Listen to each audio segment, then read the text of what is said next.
بسم اللہ الرحمن الرحیم۔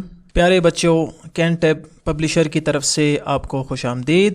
پیارے بچوں، سبق کے دوران جو کتابیں آپ کے پاس ہونی چاہیے ان میں سب سے پہلے اردو کی کتاب آپ کے پاس ہونی چاہیے، اس کے ساتھ اردو کی ورک بک یعنی عملی کتاب، اور کسی مشق میں مدد کے لیے آپ کے پاس ریسورس پیک، اور چھٹیوں کے کام کے لیے سمر پیک بھی آپ کے پاس ہونا چاہیے۔ آپ کو اردو کی کتاب میں خوش آمدید۔ آج ہم سبق نمبر 4 کا چوتھا حصہ پڑھیں گے اور ہمارے سبق کا نام ہے وقت کی پابندی۔ سبق کے آغاز سے پہلے آج کے حاصلات تعلم کو دیکھتے ہیں۔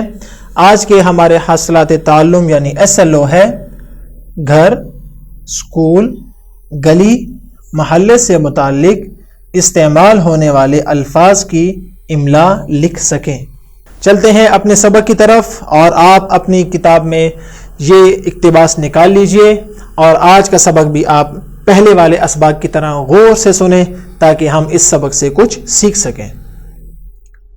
علی: دادی، موسم بھی اپنے وقت پر آتے ہیں، جیسے پاکستان میں گرمی کا موسم مئی سے ستمبر تک ہوتا ہے اور سردی کا موسم نومبر سے فروری تک، یعنی سردی اور گرمی بھی اپنے وقت پر آتی ہے اور وہ بھی وقت کی مکمل پابندی کرتی ہے۔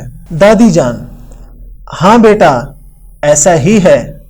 اللہ تعالیٰ کو وقت کی پابندی بہت پسند ہے، اسی لیے ہمیں 5 نمازیں وقت پر ادا کرنے کا حکم دیا گیا ہے۔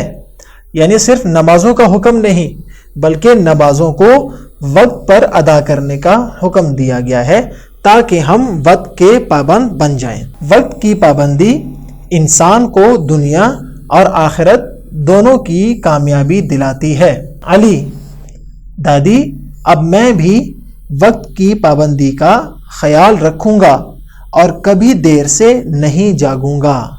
یعنی علی نے جب یہ سنا کہ اسلام میں بھی وقت کی پابندی کا کتنا خیال رکھا گیا ہے تو اس نے بھی اپنی دادی جان سے یہ وعدہ کیا۔ پہلا وعدہ کیا کیا کہ میں وقت کی پابندی کا خیال رکھوں گا، اور دوسرا وعدہ کیا کبھی دیر سے نہیں جاگوں گا۔ تو پیارے بچوں، آپ نے بھی یہ وعدہ کرنا ہے کہ آپ وقت کی پابندی کا خیال رکھیں گے اور کبھی بھی دیر سے نہیں جاگیں گے۔ آپ نے یہ وعدہ کر لیا؟ شاباش۔ اب چلتے ہیں آج کے سبق سے متعلق گھر کے کام کی طرف۔ آج کا ہمارا سوال ہے، اللہ تعالیٰ نے وقت کی پابندی اپنانے کے لیے ہم پر کتنی نمازیں فرض کی ہیں؟ آپ نے ان کی تعداد بھی لکھنی ہے اور ان کے نام بھی لکھنے ہیں کہ کون کون سی نمازیں فرض کی ہیں۔ اور سوال نمبر 5 کیا ہے؟ گھر میں رہتے ہوئے پڑھائی کے علاوہ ہم اپنا وقت کیسے گزارتے ہیں یا گزار سکتے ہیں؟ آپ نے 5 جملے اپنی کاپی پر تحریر کرنے ہیں۔ اور دوسرا گھر کا کام وہ آپ کے سننے اور بولنے سے متعلق ہے۔ یہ گھر کا کام آپ نے لکھنا نہیں ہے بلکہ آپ نے اپنے والدین سے پوچھنا ہے کہ وقت کی پابندی کے کیا فوائد ہیں، یعنی جب ہم وقت کی پابندی کرتے ہیں تو ہمیں کیا کیا فائدے ہوتے ہیں، اور اگر ہم وقت کی پابندی نہیں کرتے تو ہمیں کیا کیا نقصان ہوتے ہیں۔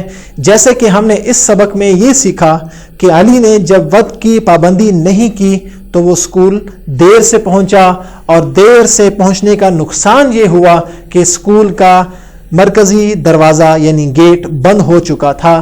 تو آپ نے اپنے والدین سے پوچھنا ہے کہ وقت کی پابندی کے فوائد کیا ہیں، اور ساتھ ساتھ یہ بھی معلوم کرنا ہے کہ وقت کی پابندی نہ کرنے کے کیا کیا نقصانات ہیں۔ اور ایک سرگرمی بہت عمدہ اور بہت اعلیٰ قسم کی ہے، وہ کیا ہے؟ کمرہ جماعت میں موجود چیزوں کی فہرست بنائیے، اور اگر آپ کے اسکول نہیں کھلے اور آپ گھر میں موجود ہیں تو آپ اپنے گھر میں موجود چیزوں کے نام لکھیں۔